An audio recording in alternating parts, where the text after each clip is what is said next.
Hi all, in this video we are going to discuss about Zener diode. I am Kamal Kumar, Assistant Professor, EEE Department, KPR Institute of Engineering Technology, Coimbatore. In this video we are basically going to discuss about the construction, working and characteristics and application of a Zener diode. Basically the Zener diode is constructed using either silicon or a germanium material. How it is constructed is basically a p-type semiconductor and an n-type semiconductor are combined together to form a p-n junction.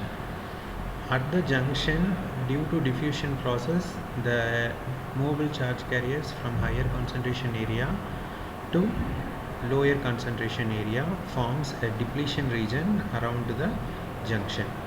This depletion region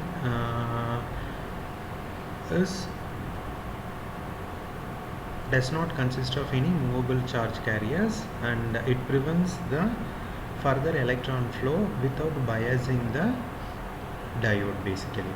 So application of external supply voltage to a diode is called biasing. When anode is connected to positive and cathode is connected to negative, it is called as forward biasing, and when anode is connected to negative and cathode is connected to positive, it is called as reverse biasing. When we forward bias a diode, the diode operates in such a way that when the depletion region has some opposing potential, when we apply a positive voltage greater than the depletion region potential, the diode starts conducting and this allows current to flow through. Before that, only a negligible amount of current flows through the diode. So in the forward bias, both the diode and the p-n junction diode operates in the same fashion. That is, for a silicon diode, the diode has a barrier potential of 0.7 volt. When we apply a forward biased voltage of greater than 0.7 volt, the diode starts conducting, or the Zener diode starts conducting. For a germanium material, it starts conducting when we apply 0.3 volt, since the barrier potential is 0.3 volt for a germanium based diode. And during the reverse bias, the diode normally the current flow through the diode is of few nanoamperes until breakdown occurs. Breakdown generally occurs basically in two different methods. One is avalanche breakdown and another one is Zener breakdown. Avalanche breakdown occurs when we apply sufficient higher voltage and the immovable charge carriers acquire sufficient energy and they break the covalent bonds of the outermost electron shell and creates more free electrons, and this is a cyclic effect and it creates more free electrons and current starts increasing.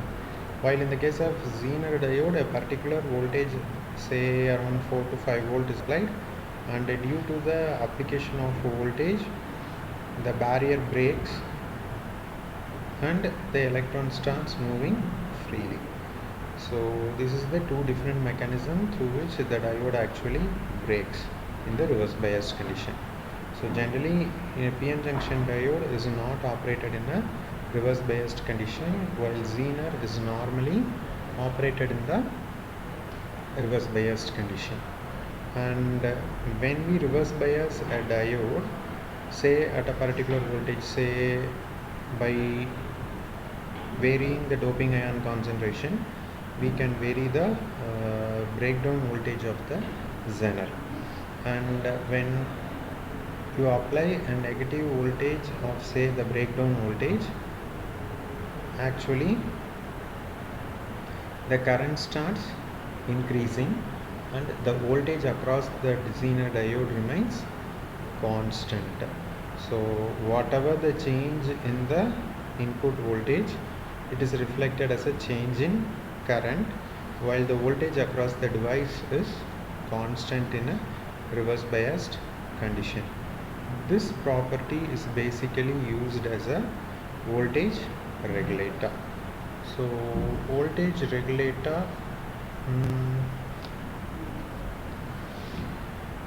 voltage regulators are basically used in stabilizers for creating a constant voltage when we apply a variable input voltage, or the load voltage of the circuit actually varies, and the device is applied a constant voltage. The various applications of a diode can be used as a switch, basically electronic switch.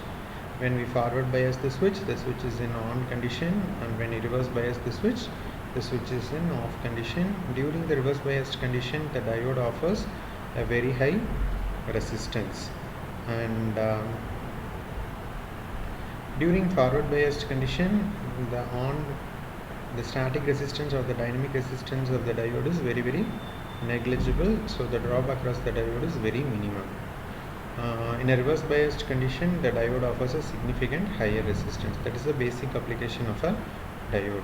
Similarly, diode is used as a rectifying circuit, and rectifier is basically conversion of a given AC supply into a DC supply, that is bidirectional supply into a unidirectional supply.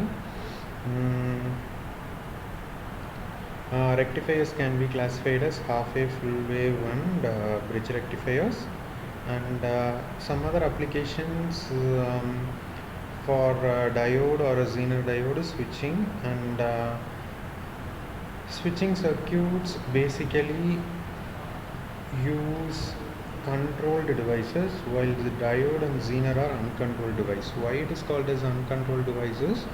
There is no control in the conduction of diode, either in the positive or negative half cycle. It conducts for the entire half cycle, while devices like SCR or thyristor, you can control the operation of the diode in the half cycle.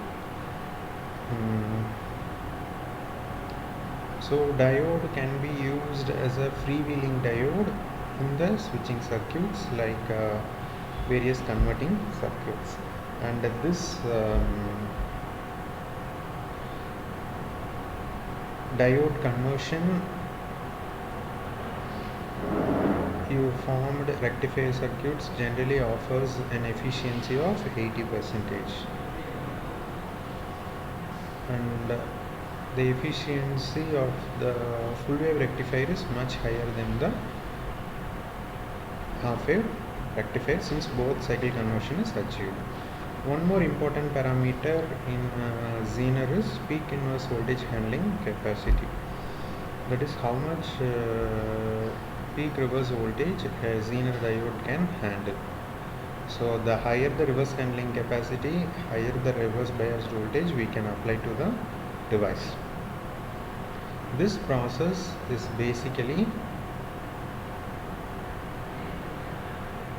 increases the reverse biasing handling capacity of a diode, and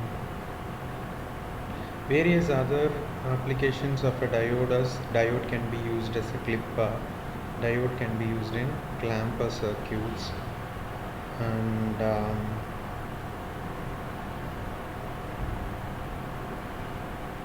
diode is a basic semiconductor circuit that is used in various electronic circuits.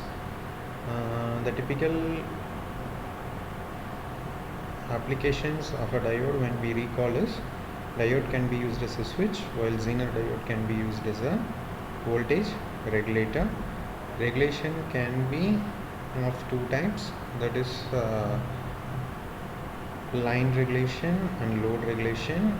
The change in voltage from no load to full load capacity is called voltage regulation, and voltage regulation should be as minimum as possible.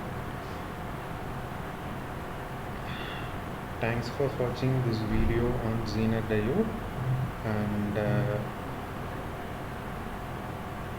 this diode would have given a basic idea about a diode, its applications, construction and working. And for further understanding of the diode, kindly go through the data sheet of the diode, which will be very useful when you design the practical circuits. Once again, thank you all.